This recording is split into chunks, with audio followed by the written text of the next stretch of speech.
सभी माननीय राज्यपाल, उपराज्यपाल से राज्यों के शिक्षा मंत्री, राष्ट्रीय शिक्षा नीति को आकार देने में मुख्य भूमिका निभाने वाले डॉक्टर कस्तूरीरंगन जी और उनकी टीम, अलग अलग विश्वविद्यालय के कुलपति, शिक्षाविद, देवियों और सज्जनों,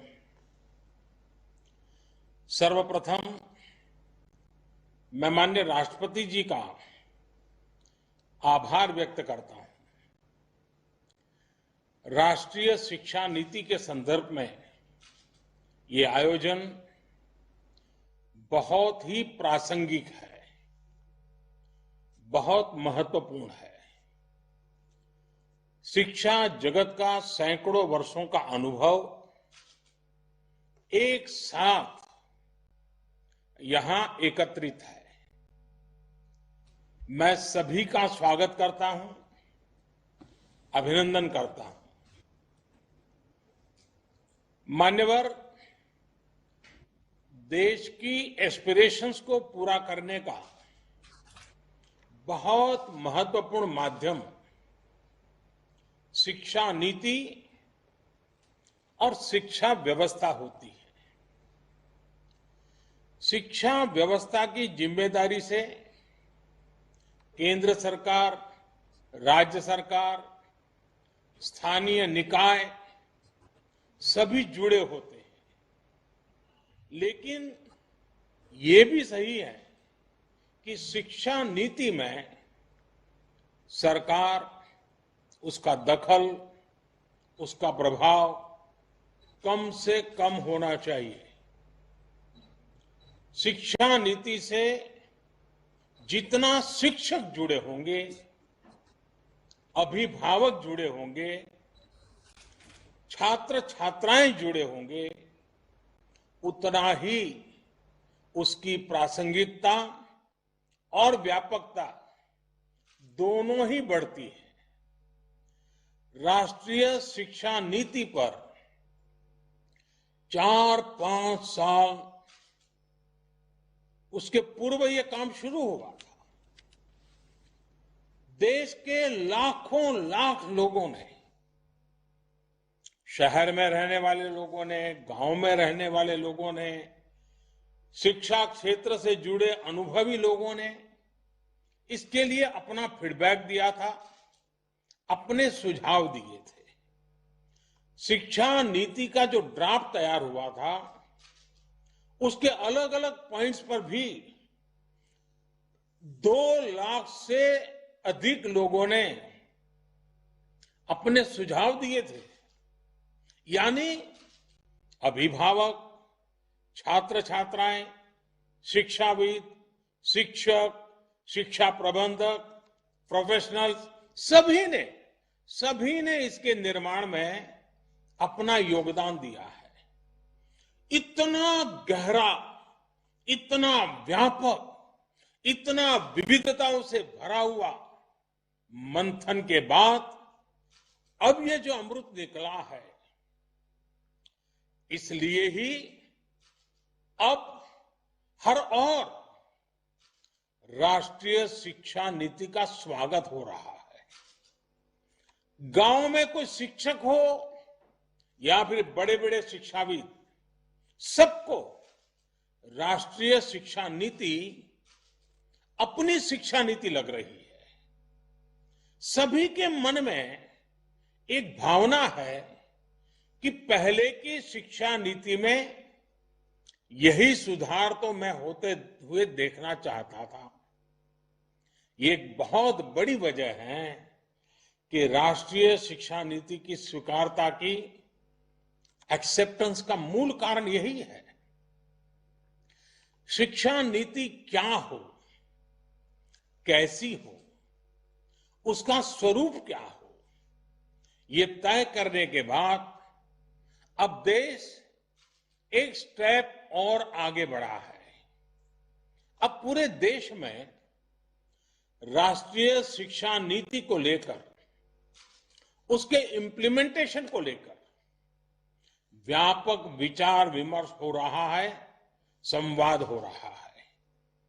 ये व्यापक विचार विमर्श इसलिए जरूरी है क्योंकि राष्ट्रीय शिक्षा नीति, नेशनल एजुकेशन पॉलिसी सिर्फ पढ़ाई लिखाई के तौर तरीकों में ही बदलाव लाने के लिए नहीं है। ये पॉलिसी 21वीं सदी के भारत के सामाजिक और आर्थिक जीवन को नई दिशा देने वाली है। ये पॉलिसी आत्मनिर्भर भारत के संकल्प और सामर्थ्य को आकार देने वाली है। जाहिर है, इस बड़े संकल्प के लिए हमारी तैयारियां, हमारी जागरूकता भी उतनी ही बड़ी होनी चाहिए। आप में से अधिकांश महानुभाव राष्ट्रीय शिक्षा नीति की बारीकियों का अध्ययन कर चुके हैं, लेकिन इतने बड़े रिफॉर्म्स की बारीकियां, उसके लक्ष्य पर निरंतर बात करना अभी उतना ही आवश्यक है। सारे संदेहों और सवालों को सुलझाते हुए ही देश राष्ट्रीय शिक्षा नीति को सफलतापूर्वक लागू कर पाएगा। मान्यवर, आज दुनिया भविष्य में तेजी से बदलते जॉब्स, नेचर ऑफ वर्क को लेकर व्यापक रूप से चर्चा कर रही है। ये पॉलिसी देश के युवाओं को भविष्य की आवश्यकताओं के मुताबिक नॉलेज और स्किल्स दोनों मोर्चों पर तैयार करेगी। नई शिक्षा नीति स्टडी के बजाय लर्निंग पर फोकस करती है और करिकुलम से और आगे बढ़कर क्रिटिकल थिंकिंग पर जोर देती है। इस पॉलिसी में प्रोसेस से ज्यादा पैशन, प्रैक्टिकलिटी और परफॉर्मेंस पर बल दिया गया है। इसमें फाउंडेशनल लर्निंग और लैंग्वेजेस पर भी फोकस है। इसमें लर्निंग आउटकम्स और टीचर ट्रेनिंग पर भी फोकस है। इसमें एक्सेस और असेसमेंट को लेकर भी व्यापक रिफॉर्म्स किए गए हैं। इसमें हर स्टूडेंट को एम्पावर करने का रास्ता दिखाया गया है। एक तरह से देखें तो ये वन साइज फिट्स ऑल की अप्रोच से हमारी शिक्षा व्यवस्था को बाहर निकालने का एक मजबूत प्रयास है। और आप सभी जो दिग्गज भी ये महसूस करते हैं कि ये प्रयास असामान्य है, सामान्य नहीं है।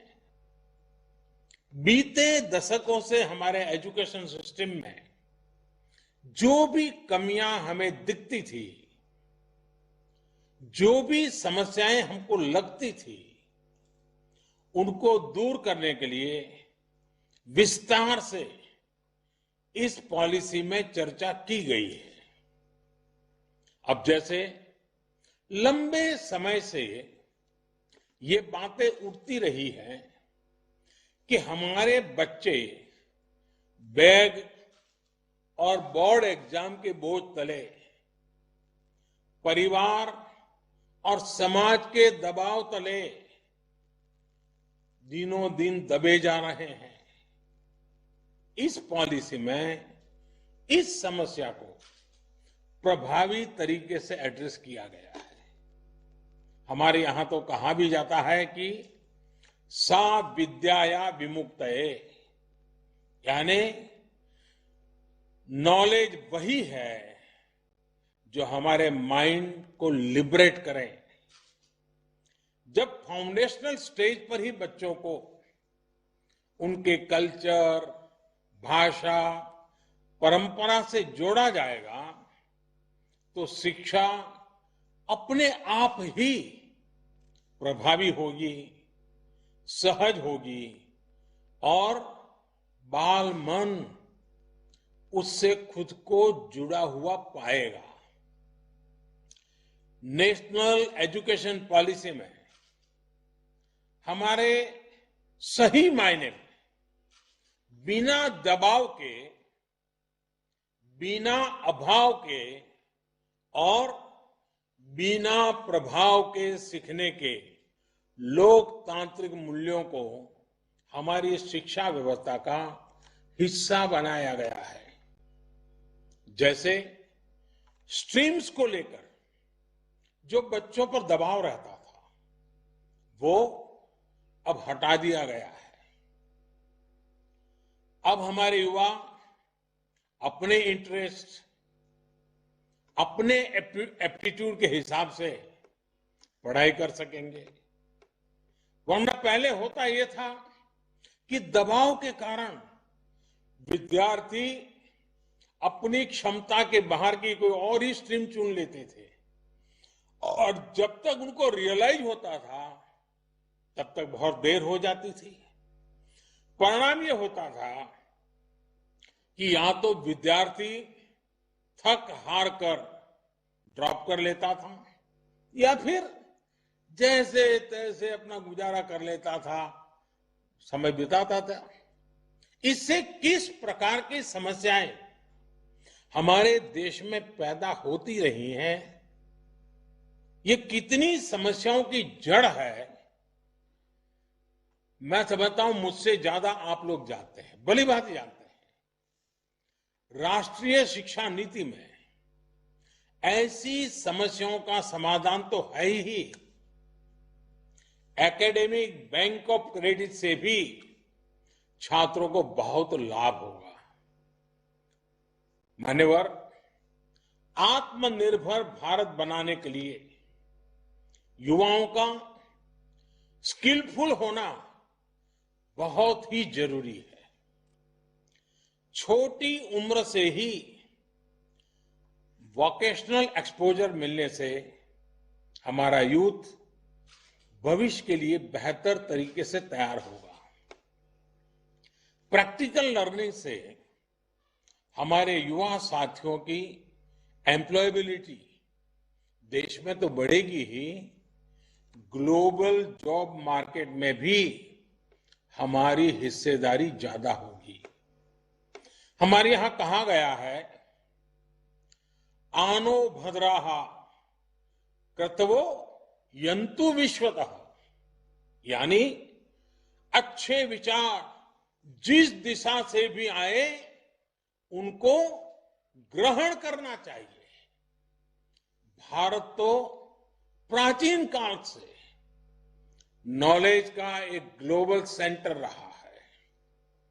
21वीं सदी में भी भारत को हम एक नॉलेज इकोनॉमी बनाने के लिए प्रयासरत है। नई शिक्षा नीति इस संकल्प को सिद्ध करने की दिशा में बड़ा कदम है।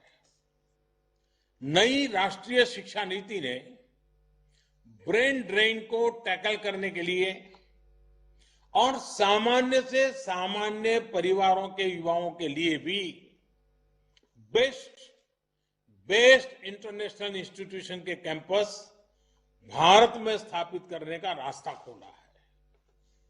जब देश में ही अंतर्राष्ट्रीय स्तर के टॉप कैंपस आएंगे तो पढ़ाई के लिए बाहर जाने की प्रवृत्ति भी कम होगी और हमारे अपने यूनिवर्सिटीज, कॉलेज भी ज्यादा कॉम्पिटिटिव हो पाएंगे। इसका एक और पहलू ऑनलाइन एजुकेशन भी है, जिससे पढ़ाई लिखाई के लिए लोकल हो या इंटरनेशनल, हर प्रकार की सीमाएं समाप्त हो जाती हैं। माननीय जब किसी भी सिस्टम में इतने व्यापक बदलाव होते हैं, जब एक नई व्यवस्था बनाने की तरफ हम बढ़ते हैं, तो कुछ शंकाएं, आशंकाएं स्वाभाविक ही है। माता पिता को लगता होगा कि अगर इतनी आजादी बच्चों को मिलेगी, अगर स्ट्रीम खत्म हो जाएगी, तो आगे कॉलेज में उनको दाखिला कैसे मिलेगा, उनके बच्चों को कैरियर का क्या होगा। प्रोफेसर्स, टीचर्स के मन में सवाल होंगे कि वो खुद को इस बदलाव के लिए तैयार कैसे कर पाएंगे, इस प्रकार का पाठ्यक्रम कैसे मैनेज हो पाएगा। आप सभी के पास भी अनेक सवाल होंगे जिन पर आप चर्चा भी कर रहे हैं। ये सवाल इम्प्लीमेंटेशन से जुड़े ज्यादा है। जैसे इसमें करिकुलम डिजाइन कैसे हो पाएगा, स्थानीय भाषाओं में सिलेबस और कंटेंट कैसे तैयार हो पाएगा, लाइब्रेरीज को लेकर डिजिटल और ऑनलाइन कंटेंट और पढ़ाई को लेकर जो बातें इसमें रखी गई हैं, उन पर कैसे काम होगा। कहीं साधन संसाधन के अभाव में हम अपने लक्ष्यों से चूक तो नहीं जाएंगे। एडमिनिस्ट्रेशन को लेकर भी अनेक प्रकार के सवाल आप सभी के मन में स्वाभाविक रूप से होंगे। ये सभी सवाल महत्वपूर्ण भी हैं। हर सवाल के समाधान के लिए हम सब मिलकर के काम कर रहे हैं। शिक्षा मंत्रालय की तरफ से भी लगातार संवाद जारी है। राज्यों में भी हर स्टेक होल्डर की पूरी बात, हर राय को, फीडबैक को खुले मन से सुना जा रहा है। आखिर हम सभी को मिलकर ही तो तमाम शंकाओं और आशंकाओं का समाधान करना है। जिस प्रकार की फ्लेक्सिबिलिटी का विजन लेकर के ये पॉलिसी आई है, उसी प्रकार मैक्सिमम फ्लेक्सिबिलिटी हम सभी को भी इम्प्लीमेंटेशन को लेकर भी दिखानी होगी। ये शिक्षा नीति सरकार की शिक्षा नीति नहीं है, ये देश की शिक्षा नीति है। जैसे विदेश नीति किसी सरकार की नहीं, देश की विदेश नीति होती है, रक्षा नीति किसी सरकार की नहीं, देश की रक्षा नीति होती है। वैसे ही शिक्षा नीति भी कौन सरकार है, किसकी सरकार है, कौन बैठा है, कौन नहीं बैठा है, उसके आधार पर नहीं चलती है। शिक्षा नीति देश की ही नीति होती है। और इसीलिए 30 साल के बाद, बीच में कई सरकारें आई, 30 साल के बाद आ रहा है, क्योंकि ये सरकारों के बंधनों में बंधी हुई नहीं है, ये देश के एस्पिरेशन से जुड़ी हुई है।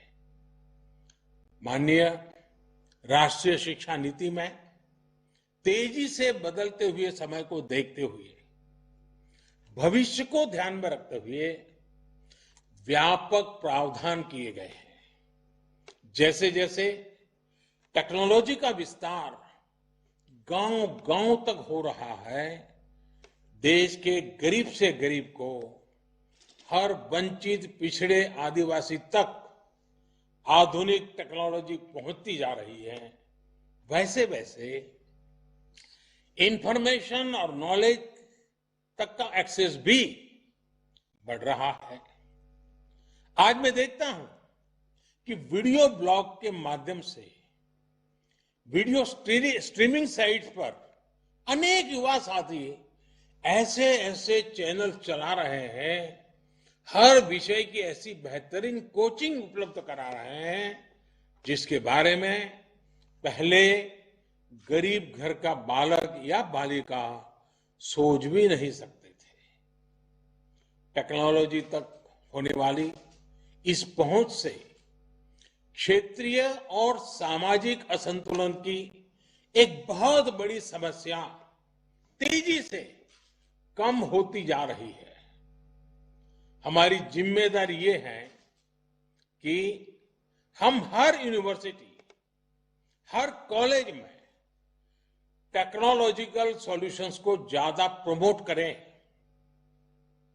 मान्यवर, कोई भी सिस्टम उतना ही इफेक्टिव और इंक्लूसिव हो सकता है जितना बेहतर उसका गवर्नेंस मॉडल होता है।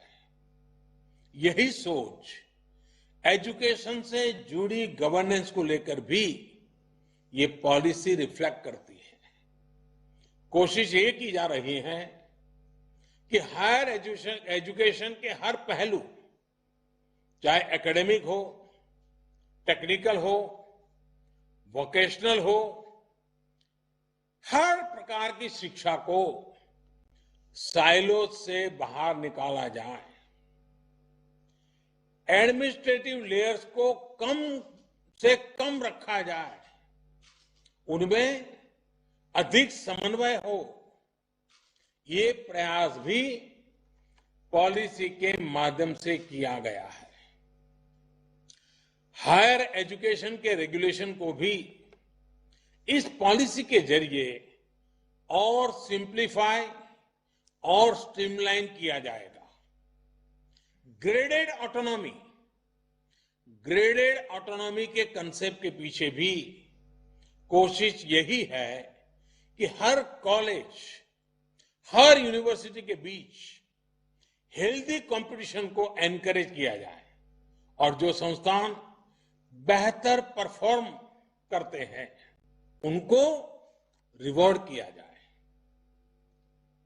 अब हम सभी का ये सामूहिक दायित्व है कि नेशनल एजुकेशन पॉलिसी 2020 एनईपी 2020 की इस भावना को हम लेटर एंड स्पिरिट से लागू कर सकें। मेरा आप सभी से विशेष आग्रह है कि 25 सितंबर से पहले अपने राज्यों, केंद्र शासित प्रदेशों की यूनिवर्सिटीज में ज्यादा से ज्यादा इस प्रकार के वर्चुअल कॉन्फ्रेंस आयोजित किए जाएं। प्रयास यही है कि नेशनल एजुकेशन पॉलिसी को लेकर समझ निरंतर हम समझते चलें, हमारी समझ बेहतर हो सके, इसके लिए प्रयास हो। एक बार फिर आप सभी को अपना समय निकालने के लिए मैं बहुत बहुत आभार व्यक्त करता हूं। मैं आदरणीय राष्ट्रपति जी का पुनः आभार व्यक्त करता हूं। आप सबको बहुत बहुत शुभकामनाएं। धन्यवाद।